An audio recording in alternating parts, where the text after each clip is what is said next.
జరిగిన మాట వాస్తవం.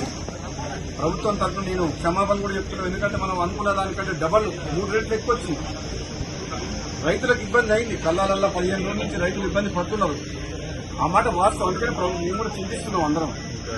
డెఫినెట్ గా రైతుల కోసం ఈ ప్రభుత్వం ఎప్పుడు కూడా రాత్రింబాలు కష్టపడి రైతులకు అన్ని రకాలుగా సపోర్ట్ గా ఉండాలన్న ఉద్దేశంతో పనిచేస్తుంది. కాబట్టి రాబోయే 10 రోజుల్లో కంప్లీట్ గా ధాన్యం సేకరణ కంప్లీట్ చేస్తామని చెప్పి నేను కూడా మాటిస్తున్నా. ప్రత్యక్షంగా నేను కూడా ఈ గోడౌన్ హ్యాండ్ ఓవర్ చేసుకుంటానికి అధికారులతో మాట్లాడి గోడౌన్ ఓనర్ ఒప్పుకోకున్నా సరే బలవంతంగా నోటీస్ ఇచ్చి తీసుకోవడం జరిగింది. ఇంకొక 1,00,000 టన్నులకు తిరుమలకి సూర్యాపేట మండలం అక్కడ ఒకటి ఉన్నది, అది కూడా తీసుకోమని చెప్పిన ఇప్పుడు అడిషనల్ కలెక్టర్ గారితో మాట్లాడినా. వచ్చే 10 రోజుల్లో ఈ ధాన్యం సేకరణ ఎప్పుడు ఇంత ప్రాబ్లం రాలే, ఈసారి వచ్చింది ప్రాబ్లం. ఈసారి దిగుబడి ఎక్కువ రావడం వల్ల, కాబట్టి వివిధ కారణాల వల్ల ఆలస్యం అయింది. మా రైతు సోదరులందరూ కూడా దీన్ని పరిస్థితిని అర్థం చేసుకుని సహకరించాలని చెప్పేసి ప్రతిపక్ష పార్టీల అందరూ కూడా నా విన్నపం ఏంటంటే ఆలస్యమైన వాస్తవం. మీరు కూడా ప్రజల పక్షాన చాలా సందర్భాల్లో మీడియా ద్వారా కానీ రైతుల పక్షాన మీరందరూ కూడా మీ పాత్ర పోషించిండ్రు.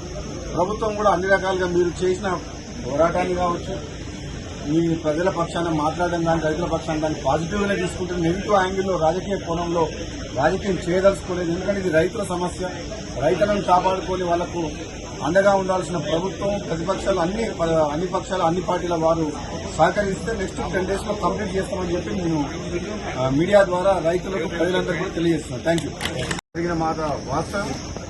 ప్రభుత్వం తరఫున నేను క్షమాపణ కూడా చెప్తున్నాను. ఎందుకంటే మనం అనుకున్న దానికంటే డబల్ 3 రెట్లు ఎక్కువ వచ్చింది. రైతులకు ఇబ్బంది అయింది. కల్లాలల్లా 15 రోజుల నుంచి రైతులు ఇబ్బంది పడుతున్నారు. ఆ మాట వాస్తవం. అందుకని మేము కూడా చింతిస్తున్నాం అందరం.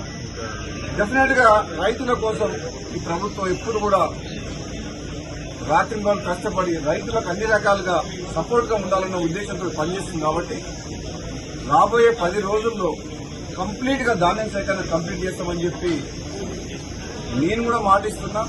ప్రత్యక్షంగా నేను కూడా ఈ గోడౌన్ హ్యాండ్ ఓవర్ చేసుకుంటానికి అధికారులతో మాట్లాడి గోడౌన్ ఓనర్ ఒప్పుకోకున్నా సరే బలవంతంగా నోటీస్ ఇచ్చి తీసుకోవడం జరిగింది.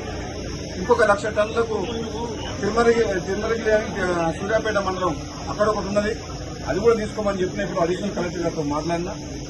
వచ్చే 10 రోజుల్లో ఈ ధాన్యం సేకరణ ఎప్పుడు ఇంత ప్రాబ్లం రాలే, ఈసారి వచ్చింది ప్రాబ్లం. ఈసారి దిగుబడి ఎక్కువ రావడం వల్ల, కాబట్టి వివిధ కారణాల వల్ల ఆలస్యం అయింది. మా రైతు సోదరులందరూ కూడా దీన్ని పరిస్థితిని అర్థం చేసుకుని సహకరించాలని చెప్పేసి ప్రతిపక్ష పార్టీల అందరూ కూడా నా విన్నపం ఏంటంటే ఆలస్యమైన వాస్తవం. మీరు కూడా ప్రజల పక్షాన చాలా సందర్భాల్లో మీడియా ద్వారా కానీ రైతుల పక్షాన మీరందరూ కూడా మీ పాత్ర పోషించిండ్రు. ప్రభుత్వం కూడా అన్ని రకాలుగా మీరు చేసిన పోరాటాన్ని కావచ్చు, మీ ప్రజల పక్షాన మాట్లాడడం కానీ రైతుల పక్షాన దాన్ని పాజిటివ్ గానే తీసుకుంటుంది. నెగిటివ్ యాంగిల్లో రాజకీయ కోణంలో రాజకీయం చేయదలుచుకోలేదు. ఎందుకంటే ఇది రైతుల సమస్య.